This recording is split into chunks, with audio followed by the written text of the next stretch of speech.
Astro பக்தி tax நேயர்களுக்கு அடியேன் உங்கள் சிவயோகி சிவசக்திமான் சுவாமிகள் வணக்கத்தை தெரிவித்துக் கொள்கிறேன். அன்பு நேயர்களே, இந்த பதிவில் ஆடி மாத பலன்கள் தான் சொல்ல போறோம். ஆடி மாதத்துல நவ கிரகங்களுடைய நிலை வச்சுதான் அந்தந்த மாசத்துடைய பலன் சொல்றது. இந்த ஆடி மாதத்தில் இருக்கிற கிரக நிலை வச்சு பார்க்கும் பொழுது அனைத்து மக்களுக்கும் அரசாங்க சலுகைகள் கிடைக்கும், போராடி வெற்றி பெறுவார்கள். இது இல்லாமல் சட்ட திட்டங்கள் திருத்தப்படும், நிறைய காற்று வீசக்கூடும். ஆடி மாசம்னாலே காற்று தான். ஆடிக்காற்றில் அம்மியும் பறக்கும் அப்படின்னு முன்னோர்கள் சொல்லிட்டு போயிருக்காங்க. இந்த காற்றின் மூலமாக விஷக்கிருமிகள் பரவும் அபாயம் உள்ளது, எச்சரிக்கையாக இருக்க வேண்டும். இது இல்லாமல் ஆங்காங்கே நிலச்சரிவுகள் ஏற்படும், பூகம்பம் ஏற்படும், அதிகமான வெயில் காணும், இதெல்லாமே நடக்கும். மழை குறைவாக இருந்தாலும் அந்த மழை வெள்ளமாக பெருக்கெடுத்து பேராபத்தை விளைவிக்கக்கூடிய வகையிலே வந்து செல்லும். இதெல்லாமே நடக்கக்கூடிய விஷயமா இருக்கு. இது பொதுவான பலனில் சொல்லப்பட்டிருக்கு. எது எப்படி இருந்தாலும் இந்த ஆடி மாசத்துல அம்மனுடைய வழிபாடு மிக முக்கியமாக கருதப்படுகிறது. அனைத்து தெய்வமே வழிபடலாம், முக்கியமாக அம்மனை வழிபடுவது ரொம்ப விசேஷம். இந்த ஆடி மாதத்துடைய சிறப்புல ஆடிப்பூரம், அம்மனுக்கு உகந்த அம்மனுடைய ஜெயந்தின்னு சொல்லுவாங்க, ஆடிப்பூரம் அது வருகிறது. ஆடி அமாவாசை ரொம்ப விசேஷம். தர்ப்பணம் கொடுக்க முடியாதவர்கள் சிறு சில சமயங்களை விட்டு இருந்தால் இந்த ஆடி அமாவாசையிலிருந்து ஆரம்பித்துக் கொள்ளலாம். அதே போன்று ஆடிப்பெருக்கு வருகிறது, ஆடி 18ஆம் நாள். சுபகாரியங்கள் செய்ய முடியாமல் இந்த மாதம் விளங்கப்படுவதால் அந்த ஆடிப்பெருக்கன்று சுபகாரியங்களை செய்து கொள்ளலாம். இது விதிவிலக்கு. எல்லாத்துக்கும் முன்னோர்கள் சொல்லிட்டு போயிருக்காங்க பரிகாரம். நம்ம தான் அதை பயன்படுத்துறதில்ல. சுபகாரியங்கள் ஏதாவது ஆடி மாதம் செய்ய வேண்டி இருந்தால் அதை ஆடிப்பெருக்கன்று செய்யலாம், தப்பு கிடையாது. இந்த ஆடிப்பெருக்கில் எல்லா நீர்நிலைகள் இருக்கிற இடத்துலையும் பூஜை செய்து வேண்டிப்பாங்க. மங்கள நான் கோற்றுக்கொள்வார்கள். தாலி பாக்கியம், தீர்க்க சுமங்கலின்னு சொல்லுவாங்க, தாலி பாக்கியம் அந்த கோயிலில் போய் அன்னைக்கு மாங்கல்யம் அணிமித்துக் கொள்வது இதெல்லாமே நடக்கும். ஆடி பௌர்ணமி அது ரொம்ப விசேஷமான மாதம். அம்மன் ரொம்ப சக்தி வாய்ந்திருப்பாள். அந்த ஆடி பௌர்ணமியில சுபகாரியங்கள் எல்லாமே நடக்கும். எல்லா விதமான சுபகாரியங்களும் ஆடி பௌர்ணமி அன்னைக்கு அம்மனை போய் வழிபட்டால் கண்டிப்பாக நடக்கும். அதே போன்று ஆடி அமாவாசை என்று உடல் நோய், ரொம்ப நாள் நோய்நொடியாக இருக்கவங்க, தீய சக்திகள் பாதிக்கப்பட்டிருக்கவங்க, எதிரிகள் தொல்லை இருக்கிறவங்க, கடன் பிரச்சனை இருக்கவங்க, இவங்க எல்லாமே ஆடி அமாவாசைக்கு போய் வழிபட்டு வந்தால் முறைப்படி அவர்களுக்கு அந்த பிரச்சனைலாம் தீரும். அந்த வாராகி தேவியுடைய ஆஷாட நவராத்திரி வருகிறது. அது வருகின்ற 15/7/2026 முதல் 23/7/2026 வரை 9 நாட்களும் நடக்க இருக்கிறது. வாராகியை வழிபடுவர்கள், வாராகியை குலதெய்வமாக ஏற்றுக்கொண்டிருப்பவர்கள், வாராகி உபாசகர்கள் எல்லாருமே அனைவருமே கும்பிடலாம். வீட்டில் வைத்து வணங்குபவர்கள், கோயிலில் சென்று வணங்குபவர்கள் எல்லாருமே வழிபடலாம். ஏன்னால் வெற்றி, அவர் வாராகினாலே வெற்றி தான். அதனால அந்த 9 நாளும் விரதம் இருந்து நீங்கள் வழிபட்டு வந்தால், ஆனந்தால் பெண்ணாந்தால் உங்களுக்கு முடியாத விஷயம் கண்டிப்பா முடியும். இந்த ஆடி மாதத்தினால உங்களுக்கு கண்டிப்பா நன்மையான பலன் தான் நடக்கும். அந்த அம்மன் அருள் கிடைக்கும். நீங்கள் எல்லா நலனும் பெற்று வாழ போறீங்கன்னு சொல்லி, மேசராசி நேயர்களே, உங்களுக்கு இந்த ஆடி மாத பலன் தான் சொல்ல போறேன். ஆடி மாதத்துடைய கிரகணங்களை வச்சு பார்க்கும்போது உங்களுடைய மேசராசியுடைய அதிபதி அவர் தான் பார்க்கணும். ராசி பலன் சொல்லணும்னாக்கா அந்த ராசியுடைய அதிபதி எங்கிருக்கிறார் அதை பார்த்துதான் பலன் சொல்ல வேண்டும். அப்படி பார்க்கும் பொழுது உங்கள் ராசி அதிபதி செவ்வாய் இந்த ஆடி மாதம் ஆரம்பிக்கும் நேரத்திலே 2ஆம் இடத்தில் இருக்கார். உங்கள் ராசிக்கு 2ஆம் இடத்துல ரிஷப ராசியில் இருக்கார். அவர் அடுத்த சில தினங்களுக்குள்ளாகவே மிதுன ராசிக்கு சென்று விடுவார். அப்போ 2, 3 இந்த இடங்களிலே அவர் பிரவேசித்துக் கொண்டிருக்க போகிறார். உங்கள் ராசியாதிபதி 2ஆம் இடத்திலே பிரவேசிப்பதால் கொடுக்கல் வாங்கல் நல்ல முறையில் நடக்கும். பணம் பல வழிகள் வந்து சேரும். இருப்பினும் பெண்கள் வகையில் கொடுக்கல் வாங்கல், வாக்குவாதம் தவிர்ப்பது நல்லது. அடுத்து வரும் தினங்களிலே சகோதர ஒற்றுமையை பலப்படுத்திக் கொள்ள வேண்டும். இல்லையெனில் பங்காளி, சகோதரன் பங்காளி தானே, சிறு சிறு பிரச்சனை கூட சண்டைகள் வந்துவிடும். விவாதங்களை தவிர்க்க வேண்டும், வாக்குவாதங்களை தவிர்க்க வேண்டும், அதிகமாக பேசி வைத்துக் கொள்ளக்கூடாது, இப்படி இருந்து வர வேண்டும். அடுத்ததாக உங்கள் ராசிக்கு 4ஆம் இடத்திலே குரு இருக்கிறார், சூரியனுடன் சேர்ந்து இருக்கிறார். சூரியனுடன் சேர்ந்த குரு நன்மை தான் செய்வார். அப்போ பார்த்தீங்கன்னாக்கா உங்களுக்கு இதனால் வரைக்கும் மேசராசிக்காரங்க இடம் வாங்கி போட்டிருப்பீங்க, வீடு கட்ட முடியாமல் இருந்திருக்கும், அதுக்குண்டான நேரம் வராமல் இருக்கும், அதை மறந்தும் விட்டுருப்பீங்க. ஆனால் இப்பொழுது வீடு கட்டும் எண்ணம் மேலோங்கும், அதற்குண்டான வழிகளும் திறக்கும். இவ்வளோ கதை மூடி இருந்திருக்கும், இப்போ திறந்துடும். ஆஹா, இதனால் நிறைய பேர் நம்ம மறந்துட்டோம். ஏன் நம்ம முயற்சி பண்ணல? அட்லீஸ்ட் லோன் வாங்கியாவது நம்ம பண்ணிக்கலாம், யார்கிட்ட உதவி கேட்டுக்கலாமே. வீடு விஷயம் எல்லாருமே உதவி செய்வாங்களே. இது கண்டிப்பாக எல்லாருக்கும் நடக்கக்கூடிய ஒன்று தானே அப்படின்னு இப்போ ஃபீல் பண்ணி அதுக்குண்டான முயற்சியில் இறங்கி வீடு கட்ட ஆரம்பிச்சிருவீங்க. சில பேர் பாதியில் கட்டி வச்சுருந்துருப்பீங்க வீடு, அதை இப்போ நிறைவு பண்ணி இந்த ஆடி முடிஞ்சோடனே கிரகப்பிரவேசம் பண்ணுவீங்க. இது மட்டும் இல்லை, வண்டி வாகனம் வச்சுருந்தவங்களாம் எப்படா இந்த பழைய வண்டி விற்கணும், புது வண்டி வாங்கணும்னு பார்க்குற முடிய மாட்டேது, இப்படி தான் அங்கால இப்போ இருந்திருப்பீங்க. ஒரு ஏக்கமாகவே இருந்திருப்பீங்க. அவர்களுக்கு புதிய வண்டி வாகனங்கள் ஏற்படும், கண்டிப்பாக ஏற்படும். பழைய வண்டி கொடுத்துருவீங்க. ஒரு சிலர் பழைய வண்டி வச்சுப்பீங்க, புது வண்டி வாங்கிடுவீங்க. வசதி வாய்ப்புகள் அதிகமாக உள்ளவங்க. வசதி வாய்ப்பு குறைவாக இருக்கும், என்ன பண்ணுவீங்க? எக்ஸ்சேஞ்ச் ஆஃபரில் போட்டுருவீங்க. இந்த வண்டி போட்டால் கொஞ்சம் காசு கிடைக்கும்ல, அதுவும் கொஞ்சம் அட்ஜஸ்ட்மெண்ட் ஆகும்ல. அப்படி தானே நடுத்தர மக்கள்லாம் நினைக்கிறாங்க. அதானே உண்மை? ஆமாம் தானே? அதனால் அப்படி நடக்கும். இதனால் குருவும் சூரியனும் சேர்ந்துருக்கனால இது ரொம்ப விசேஷமாக நடக்கும். கஜகேசரி யோகம், குருவும் சூரியன் சேர்ந்த கஜகேசரி யோகம். இது ஒவ்வொரு ராசிக்குமே அந்தந்த இடத்தை பொறுத்து பலன் அமையும். அடுத்து 5ஆம் இடத்துல பார்க்கும்போது கேது பகவான் ஏற்கனவே இருக்கிறார். அவருடன் சுக்கிரன் சந்திரன் சேர்ந்திருக்கிறார். சுக்கிரன் அடுத்து வரும் சில தினங்களிலே பயிற்சியாகி விடுவார். அவர் ஒரு மாதம்தான் இருந்தாலும் இந்த 5ஆம் இடம் 6ஆம் இடத்துல சுக்கிரன் பிரவேசிக்கிறார். சந்திரன் ஒரு நாளிலே 2.25 நாட்கள் ஒரு ராசியில் இருப்பார். அதன் பிறகு அவரும் மாறிவிடுவார். எது எப்படி இருந்தாலும் புத்திர பாக்கியம் ஏற்படும், அதற்குண்டான வழிமுறைகள் ஏற்படும்.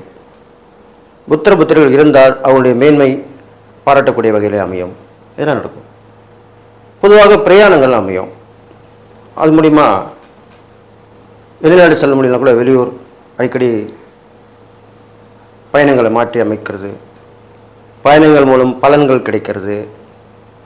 இப்போவே ஒரு பிரயாணம் போயிட்டு வந்தால் அது ஒரு நன்மை நடக்கணும்னு தானே எதிர்பார்ப்போம் எல்லாருமே. அதுவும் இப்போ ஒரு காலத்தில் பார்த்தீங்கன்னாக்கா எல்லாமே 2-in-1 3-in-1 ஆகும் நினச்சிக்கிட்டு போகிறாங்க. அது என்ன 2-in-1 3-in-1? நம்ம ஒரு சுற்றுலாவும் போகிற மாதிரி இருக்கணும், ஒரு தெய்வத்தை வழிபட்ட மாதிரி ஒரு கோயிலும் அங்கே இருக்கணும். அதே நேரத்தில் நம்ம பிஸ்னஸ் பண்ணுறதுனால அங்கே யாராவது ஒரு பிஸ்னஸ் விஷயமாக ஒரு விஷயத்தை முடிச்சுட்டும் வரா மாதிரி இருக்கணும். பார்த்துக்கிட்டிங்களா? இதென்ன 2-in-1 3-in-1? உங்கள் பிஸ்னஸும் முடியும், ஒரு கோயிலில் பார்க்கக்கூடாத கோயிலில் போய் பார்த்து தரிசனம் பண்ணுவீங்க, பார்க்கக்கூடாத இடத்த சுற்றுலாவில் கண்டு கழிச்சிடுவீங்க. இதெல்லாமே யாருக்கு நடக்கும்? தொழில் வியாபாரம் பண்ணுறவங்களுக்கு தான் நடக்கும். உத்தியோகம் போகிறவங்களுக்கு 2 விஷயம் நடக்கும். ஒரு தெய்வ கோயில் போகிற மாதிரி, ஒரு சுற்றுலா பார்க்குற மாதிரி நடக்கும். ஆனால் பிஸ்னஸில் இருக்கவங்களுக்கு பாருங்கள் 3 விஷயம் நடக்கும். இது வரைக்கும் செயல்படுத்தாத இனிமேல் செயல்படுத்திங்க. இது உண்மையும் கூட, நானே அனுபவிச்சிருக்கேன். போகிற எல்லாமே நம்ம பிஸ்னஸ் பண்ணிக்கலாம், தப்பு கிடையாது. பிஸ்னஸ் பண்ணுறவங்க 4 பேருடைய கான்டாக்ட் இருக்கணும். ஒரு இடத்துக்கு போனால் அந்த இடத்துல நம்ம பிஸ்னஸ் நல்லா போகுமா வருமான்ற பார்க்கணும். இதெல்லாமே செய்யணும். அப்படியே சுற்றுலா பார்க்குற இடமாவும் இருக்கணும். அப்படியே சாமி கும்பிட்ற நல்ல சக்தி வந்த கோயிலுக்குள்ள இடமா இருக்கணும். இப்படிலாம் போயிட்டு வரலாம். இனிமேல் இது செய்யாதவர்கள் செய்து கொள்ளுங்கள். உங்கள் நன்மைக்கு தானே சொல்கிறது, உங்களுக்கு வழிகாட்டி தானே. நீங்கள் நல்லா இருக்க போகிறேன்னு தானே சொல்கிறோம், நீங்கள் கெட்டு போகுதுன்னு சொல்லலை. அப்போ நீங்கள் கண்டிப்பாக அதை செஞ்சு பாருங்களேன், நல்லதாக இருக்கும். உங்களால் செய்யவும் முடியும். அடுத்தது பார்த்தீங்கன்னாக்கா உங்கள் ராசிக்கு 11ஆம் இடத்துல ராகு பகவானும் 12ஆம் இடத்திலே சனி பகவான். சனி பகவான் கொஞ்சம் நல்ல வெக்கமாக போகிறார். அப்போது 12க்கும் 11க்கும் இடைப்பட்ட இடத்துல வந்துடுவார். 2 கட்டம்னு சொல்லுவாங்க. அப்போது அதில் சில சில பலன்கள் மாறுபடும். இப்போ நம்ம ஆடி மாத பலன் தான் சொல்லிட்டு வரோம். அந்த வகையில் பார்க்கும் பொழுது 11ஆம் இடத்துல சனி பகவான் இருக்கிறனால மூத்த சகோதரம், அது பெண்ணாக இருந்தாலும் விசேஷம், அவங்களோட உதவிகள் கிடைக்கும். ஒரு உயிரை நோக்கத்தோடு செயல்படுவீங்க. பிரபலம் ஆவறதுக்கு உண்டான வாய்ப்புகள் உருவாகும். இதெல்லாமே இந்த ஆடி மாதத்தில் ஏற்படும். 12ஆம் இடத்துல சனி பகவான் இருக்கனால கொஞ்சம் அலைச்சல் திருச்சி இருக்க தான் செய்யும். எல்லாம் கருமையாக போராடி தான் ஜெயிக்க வேண்டி வரும். ஈஸியாக எல்லாமே கிடச்சிடாது.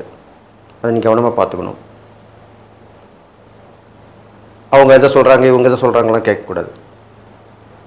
உங்களுக்கு ஜாக்பாட் அடிக்கும், கோடீஸ்வரன் ஆகிடுவீங்க, பணம் கொட்டும், மகாலட்சுமி வந்து உங்கள் வீட்டில் தங்கிடுவா, இப்படிலாம் சொல்கிறாங்கல்ல, அது எல்லாமே நீங்கள் சந்தோஷப்படுவதற்காக சொல்லுவதுதான். அது அவங்க மேலே தப்பு கிடையாது. பாசிட்டிவான விஷயம் தானே சொல்கிறாங்க. அது நடக்குது நடக்கலை அது இல்லை. உங்கள் மனசில் ஒரு நல்ல எண்ணத்தை விதைக்கிறாங்களே. ஆனால் நான் என்ன சொல்லுவேன்னா, நடக்கிற உண்மையை சொல்லிட்டு போயிடலாம். உங்களுக்கு நல்லது நடக்கும், கெட்டது நடக்கும். ஏனென்றால் உங்களுக்கு கிரக சூழ்நிலைகள்லாம் ரொம்ப சூப்பராக இருக்குன்னு சொல்ல முடியாது. ஓரளவுக்கு தான் இருக்குது. அதனால தான் அதுக்கு உண்டான பலன்களை சொல்லி அதே நல்ல பலன்களை பார்த்து சொல்லிட்டு வரேன். இப்போ சொன்ன வாரம் இந்த பலன்கள்லாம் உங்களுக்கு ஏற்பட போகுது. நீங்களாம் கவனித்து நடந்துக்கணும். முருகர் வழிபாடு தொடர்ந்து வச்சுட்டு வாங்க. மலை மேல் உள்ள முருகர் கோயில் அடிக்கடி போயிட்டு வாங்க. அது இல்லாமல் முருகர் கோயிலில் நடக்கக்கூடிய ஹோம பூஜைகள் நடந்தால் அதை கலந்துங்க. ரிஷபராசி நேயர்களே, உங்களுக்கு உண்டான ஆடி மாத பலன் தான் இப்போ சொல்ல போகிறேன். ரிஷபராசிக்கு அதிபதி யார்? சுக்கிரன். அதான் சுக்கிரன் இப்போ எங்கே இருக்கார்? சிம்மராசியில் இருக்கார். இன்னும் கொஞ்ச நாளைக்கு கன்னிராசிக்கும் போயிடுவார்.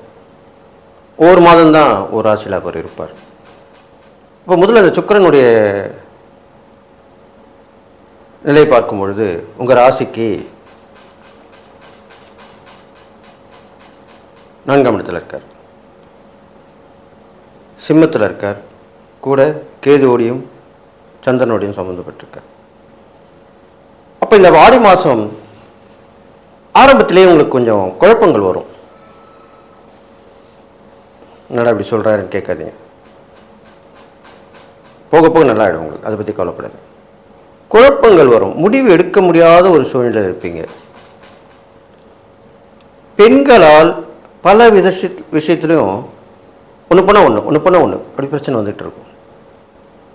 ஏனென்று சொன்னால் அந்த கேதுவுடன் கூடிய எந்த கிரகம் இருந்தாலும் கேது எப்படி கெடுப்பாரோ அது மாதிரி கெடுக்கத்தான் செய்யும். உங்கள் ஆசாபியாக இருந்தாலும் சரி. அதனால் கவனமாக இருக்க வேண்டும். புதிய நட்புகளுடன் பழகும்போது கவனமாக இருக்கணும். அது இல்லாமல் குடும்ப உறவுகள் கொஞ்சம் பரவாயில்ல, உங்களுக்கு அனுசரணையாக ஆதரவாக வருவாங்க. அவங்க தான் கடைசி வரைக்கும் நிற்பாங்க. அவங்க அப்படி ஆதரவாக வரும்போது நீங்களும் அவங்களுக்கு ஒரு ஆதரவையும் அன்பையும் தரணும். அதனை உறவுகளில் உள்ள நடுநிலைமை. குற்றம் பார்க்கில் சுற்றம் இல்லை அப்படி தானே சொல்லிட்டு போயிருக்காங்க பெரியவங்க. அப்போ அவங்க ஏதாவது சிறு சிறு மனஸ்தாபங்கள் பிரச்சனை ஏற்பட்டாலும் அதை கண்டுக்காமல் விட்டுணும். ஏன்னா அவங்க வேறு வகையில் உங்களுக்கு வந்து உதவி பண்ணுவாங்க. அதுக்கப்புறம் பார்த்தீங்கன்னாக்கா தைரியமாக செய்யக்கூடிய விஷயங்களை நீங்கள் துணிஞ்சு இறங்கி செய்யலாம். சகோதர ஒற்றுமை ஏற்படும். பிரயாணங்கள் தொடர்ந்து வரும். வெற்றி பெற வகையில் இருக்கக்கூடிய விஷயங்களில் நீங்கள் ஈடுபட்டு வெற்றி அடையலாம். அதெல்லாம் வந்துடுவீங்க. இப்போ இந்த காம்படிஷனில் கலந்துக்கிட்டால் நம்மளுக்கு வெற்றி கிடைக்கும், பாராட்டு பரிசு கிடைக்கும் அப்படின்னு உங்கள் உள்ளுணர்வு சொல்லும். அதுக்குள்ள நேரமும் இப்போ வந்திருக்கு தான், அதனால தான் சொல்கிறேன். அப்படி உடனே யோசிக்காமல் அதில் கலந்துக்கலாம். இருந்தாலும் உறவு வகை நட்பு வகையில் கொஞ்சம் யோசித்து செயல்படணும். அதை நீங்கள் பார்த்துக்கணும்.